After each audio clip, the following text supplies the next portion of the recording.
It's really, really good to be here with everyone, especially with this particular group. So when Brad asked me to join you in the evaluation collaborative to speak about appreciative evaluation, I said yes with enthusiasm.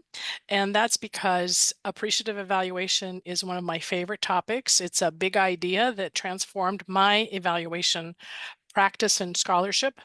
And I'll tell you more about it today. And the second reason is I love the academic setting because when I speak with students, I know that I'm speaking to the future leaders of evaluation, future evaluators, future professors, future commissioners of evaluation.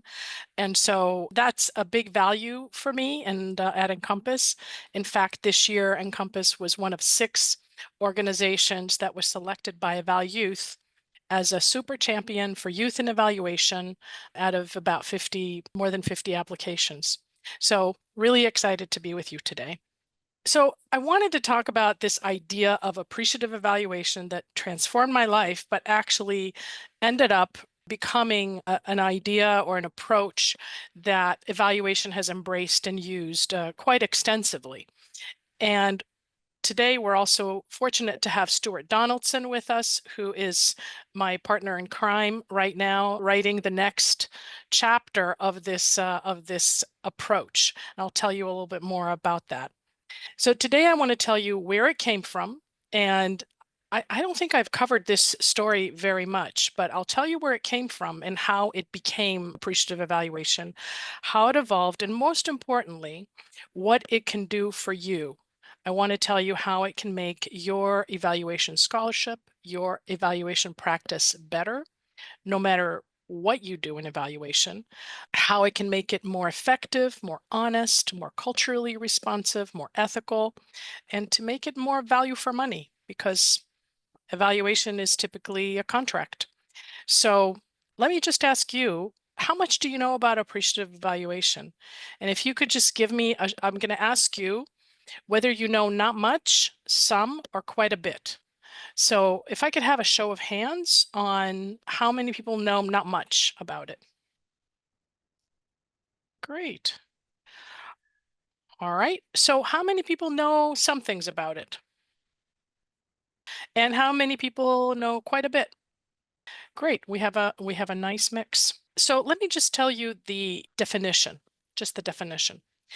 So appreciative evaluation is the application of the collection of appreciative and strengths-based, positive psychology informed methods, tools, activities into your evaluation, into your methods of evaluation, your design, the management, the way that you interact with people.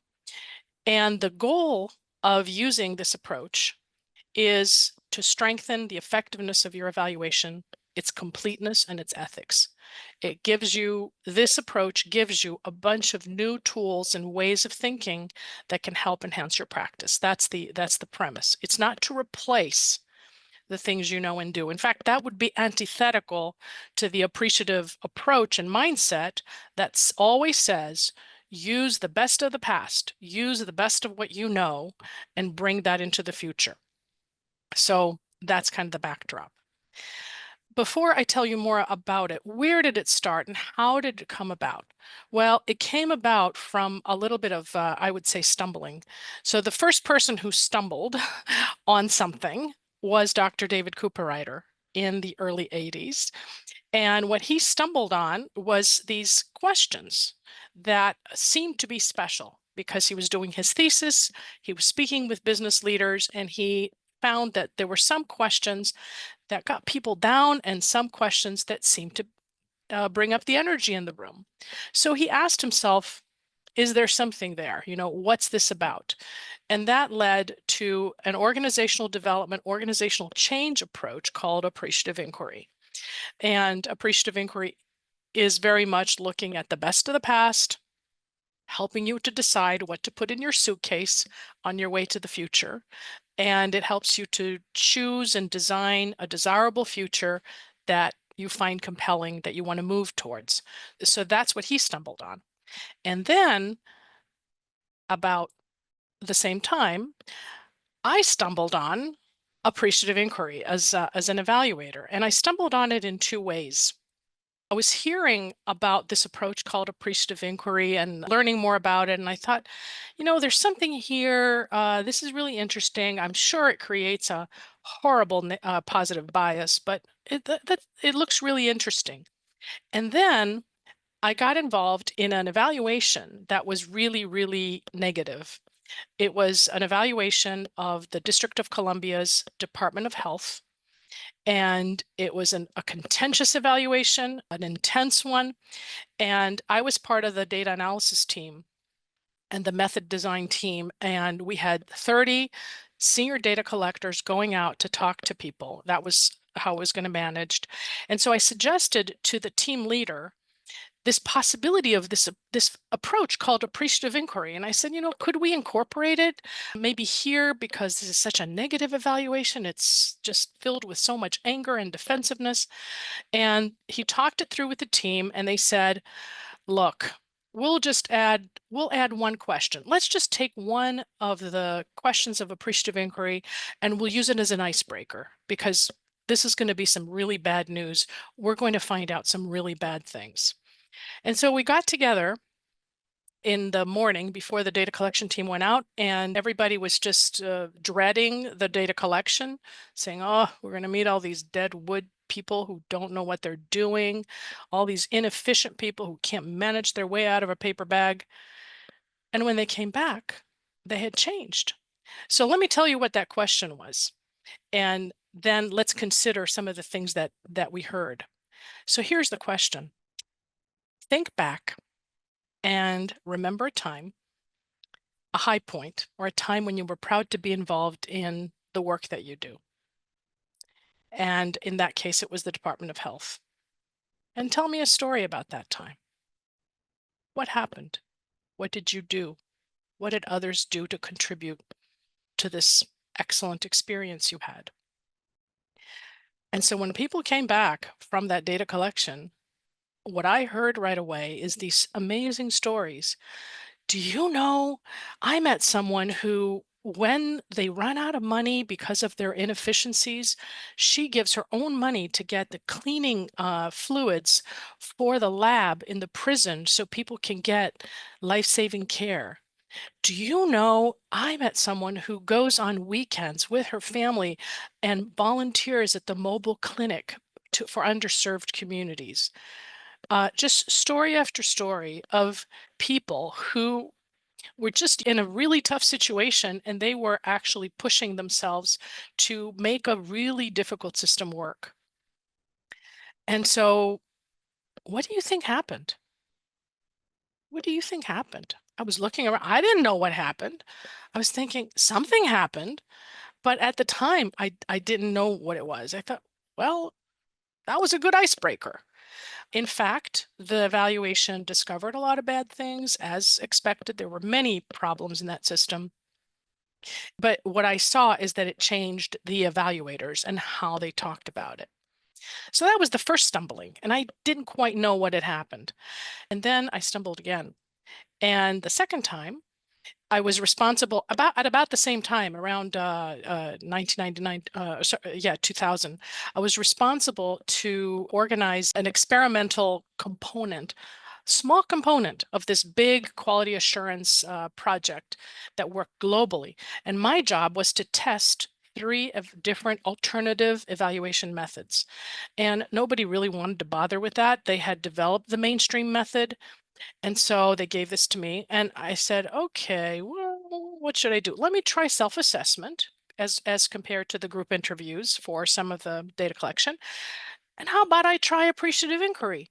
So the long story short is I expected a positive bias for both self-assessment and for the appreciative inquiry.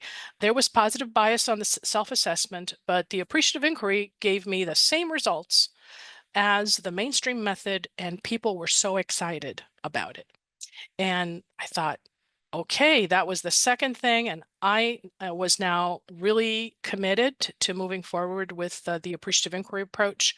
I thought that there was something there and that appreciative evaluation had a future.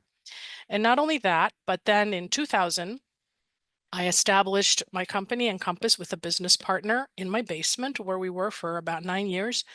And we decided to make the appreciative mindset as a foundational principle for everything that we do. So in fact, that has continued to today. So here are some of the things that we do.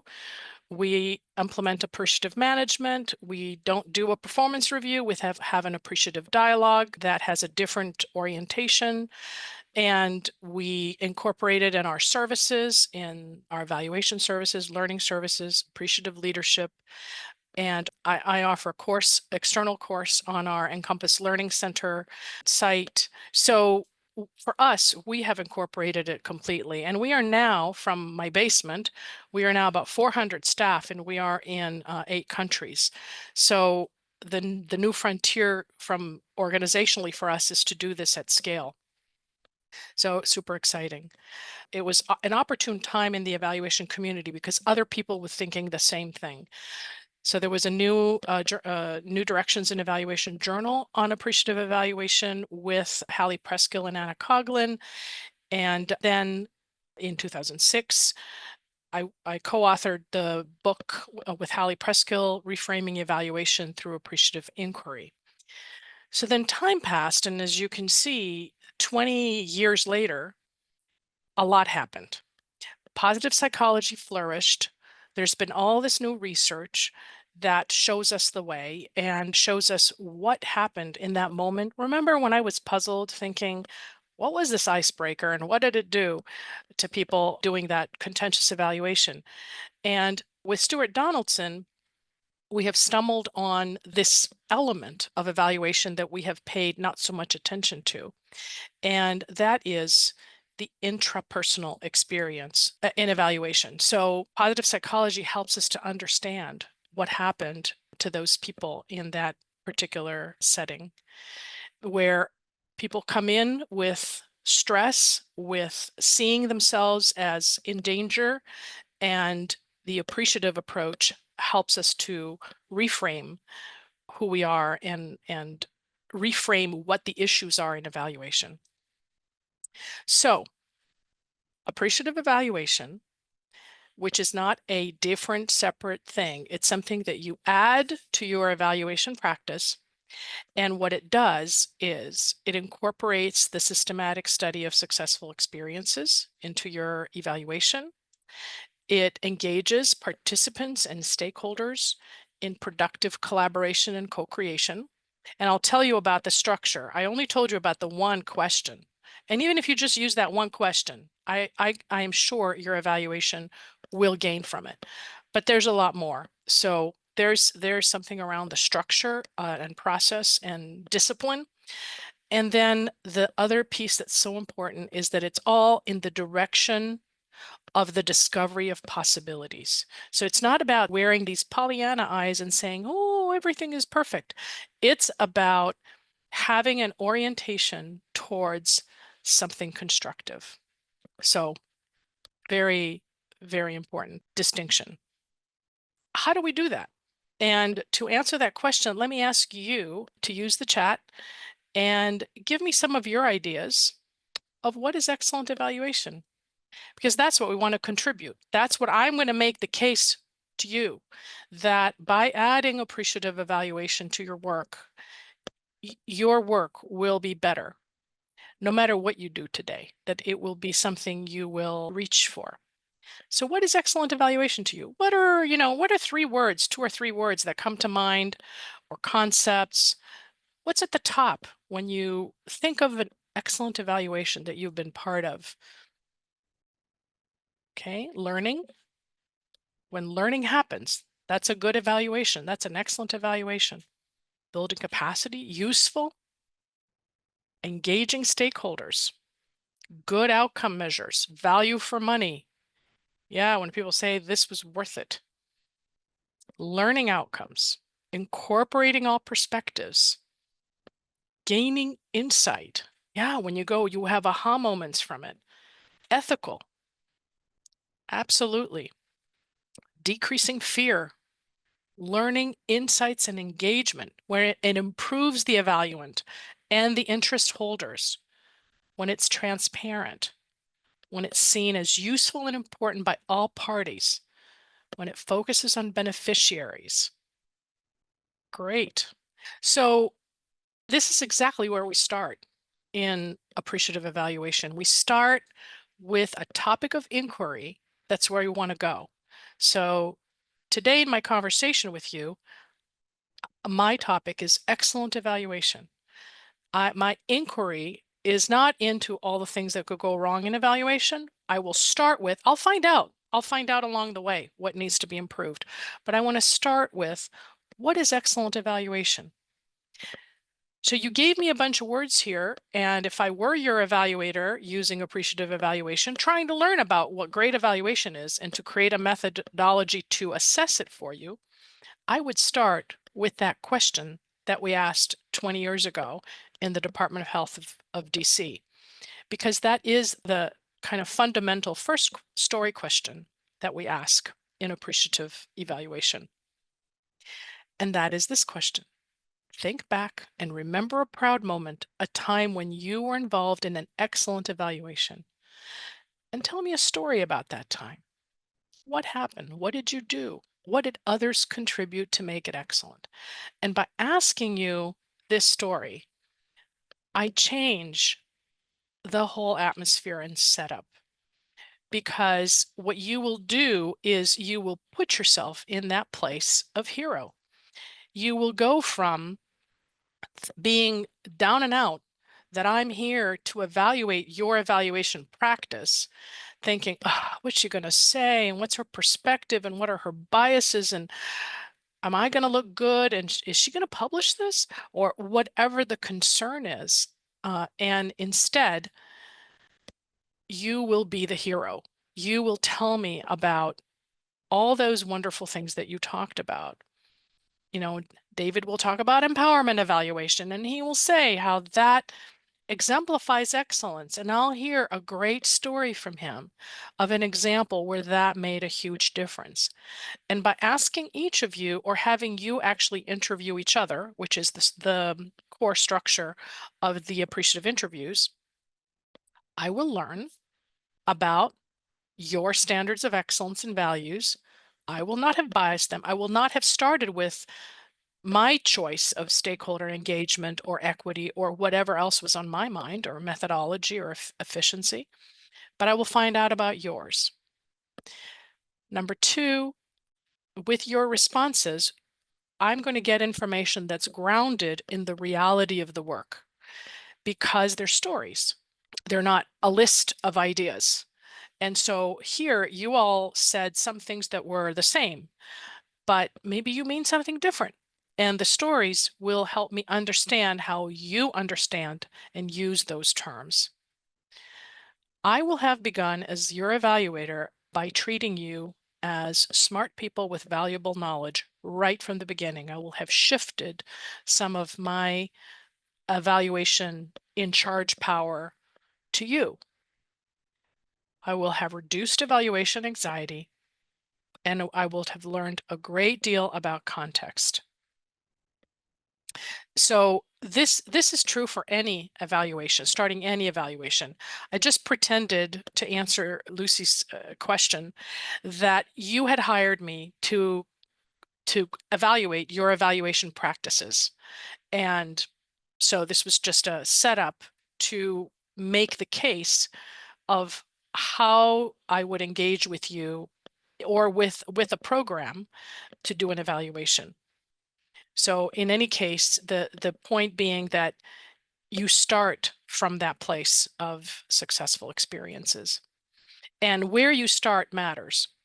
Now, back when it was hard to understand how this reduces evaluation anxiety and what it does, but now we know a lot more. We know about the fear of loss and what that does for people, the loss of control that people experience. And so you start by inviting people on this journey where you are not the hero as the evaluator with expertise.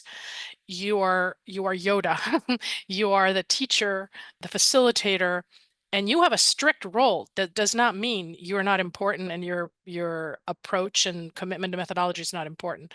But it means that you have a different role. The hero are your participants. And so, in fact, then you accompany people on this journey through your evaluation of understanding the best of the past, identifying problems, and by articulating values and wishes. When people talk about wishes, that's kind of the problems from the other side.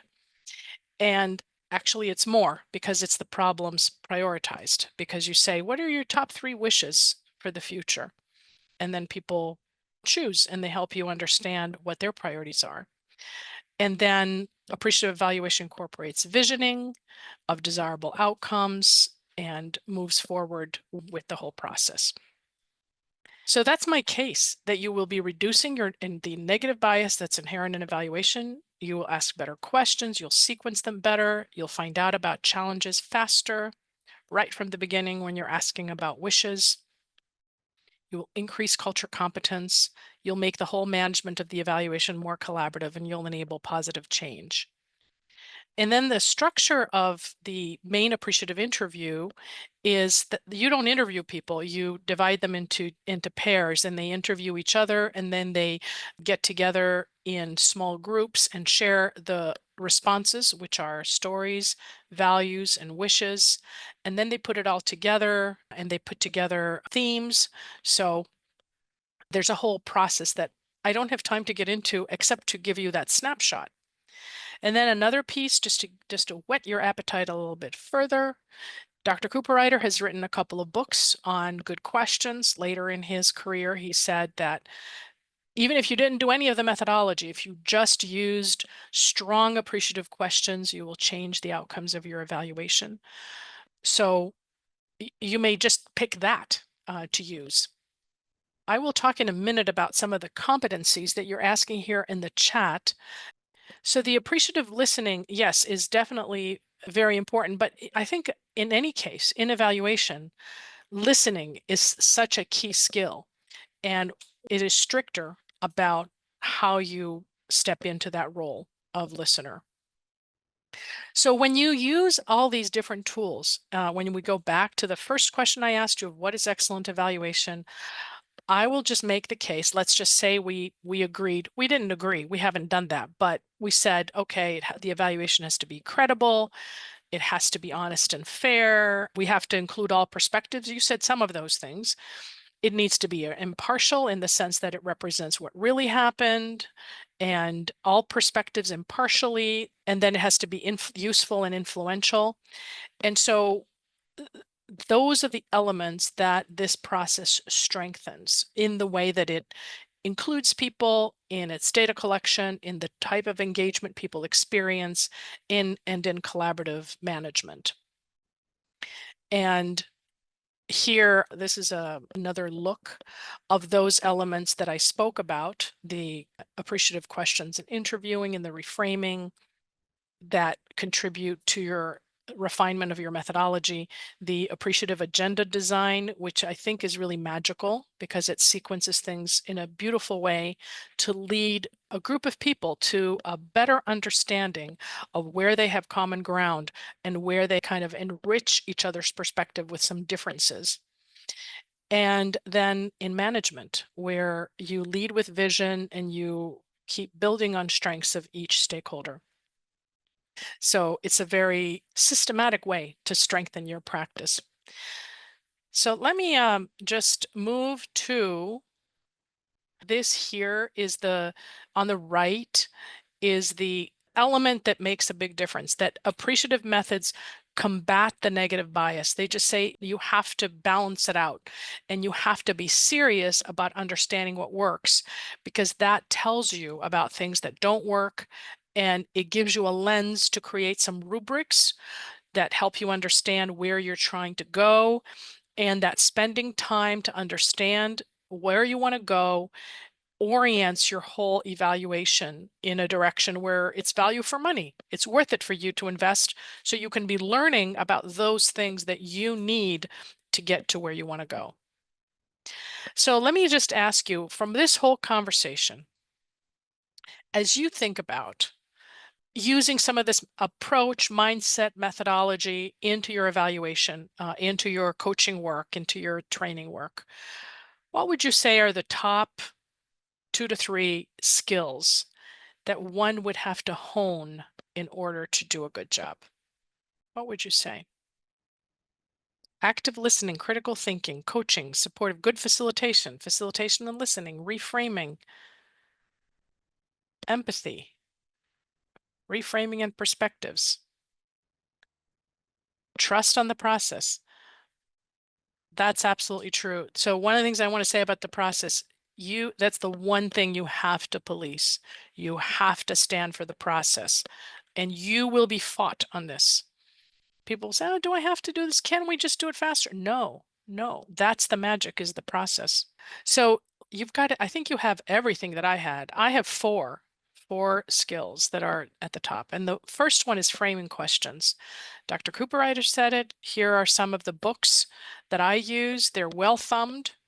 I prepare a lot about the questions that I want to ask in different circumstances. And when you ask a great question, people love to answer it. You love to answer it. You get energized listening to the answer. You can't wait. And so really honing that skill, spending some time on the questions, both the questions you're going to ask your client when you first meet with them, if you're an evaluator, and the questions you'll put in your interview guides, the questions you're going to put in your data analysis plan, the questions you're going to answer in the evaluation. Just paying attention to those questions and getting more creative and intentional to look for those possibilities is definitely, for me, at the top. You all said it, asking and listening. So Dr. Cooperrider talks about listening like a child, just with open-hearted, open-minded, expecting to find some wonderful things and ready to discover them. And then connecting the dots. That's really about the reframing. And that is hard work. It's reframing, it's systems thinking, it's being able to not allow yourself to go down the slide of speaking without context, of not recognizing. And so there are many good methods in this. I would say systems thinking and evaluation, empowerment evaluation. There are many. So what I'm trying to say is these skills come from a lot of the things you already know and are already practicing.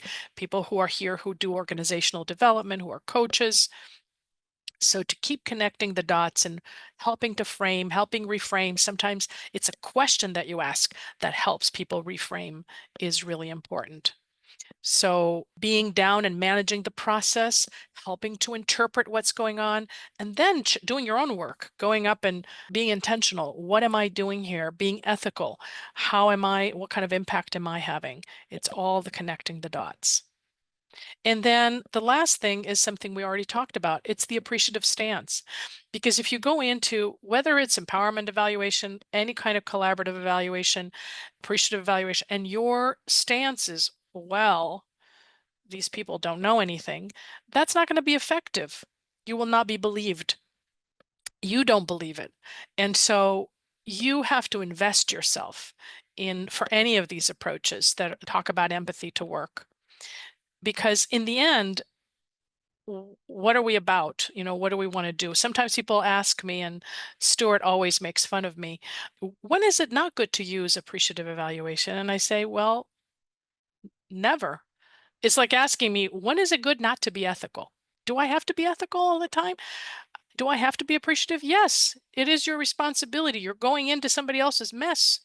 And it is your responsibility to look for possibilities, not to lie, not to pretend everything works, but to look for possibilities, to be respectful, and to believe people. So in the end, what you want is to do evaluations that help people look for possibilities, help people be ready and feel confident to use the results, to use the learning, to make something better into the future. And to me, that's the most exciting and motivating image of what I want to do with my life in evaluation and my work as a company owner and CEO. So if this is what you want to do, I would say appreciative evaluation is a good thing and very useful. So thank you all. Happy to answer any more questions. Thank you, Tessie. There was one in the chat from Salam, which I think you've kind of touched on, but maybe you could elaborate a little bit. She's asking what types of evaluation or contexts benefit most from this approach. Are there particular scenarios for evaluation needs where this approach may be less suitable or challenging to implement? Well, so first of all, the actual implementation of the big A varies because there are different circumstances. It's different if you have a summative evaluation or at the end where you're just going to, it's a requirement versus an evaluation that's developmental where you don't know a lot and you're discovering with a complex multi-site evaluation where you have to have discipline across many sites. That's a tight evaluation, an organizational evaluation. So you will apply different parts of the methods differently. You're not going to do diet interviews if you have 6 people in the room. You'll just interview everybody.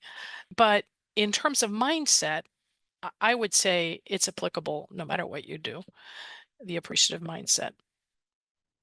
So what did you most appreciate about our discussion on appreciative evaluation? I would like to jump in and answer that question. I see a connection, like in the field of personnel evaluation and in particular recruitment. There's a technique called behavioral description interviewing, where if you're asking interview questions of the candidate, you're asking him or her to describe an instance in their past where there was performance, the targeted performance was in play. And they are to kind of, use that reference point as a way to explain their own understanding of what happened and why it happened and so on. So I'm just drawing a connection to what you were starting out with, asking people about what was really a positive thing that you encountered, and think back to a time when something really amazingly positive happened. So I like this idea of grounding things in actual experience. Thank you. I think that's partly an answer to David's question in the chat of how do you incorporate it with other methods. I mean, you can always add an appreciative question like that to a focus group. You can add it to any interview guide, whether it's contribution analysis, you can map those contributions, you can ask questions about them. So it's very versatile that way. And it definitely grounds you in what happened. Thanks. Very good. Well, thank you, Tessie. Please, folks, join with me in a round of applause for our speaker today. It was an excellent session. Thank you. Thank you for having me. And I loved your questions. Appreciate it.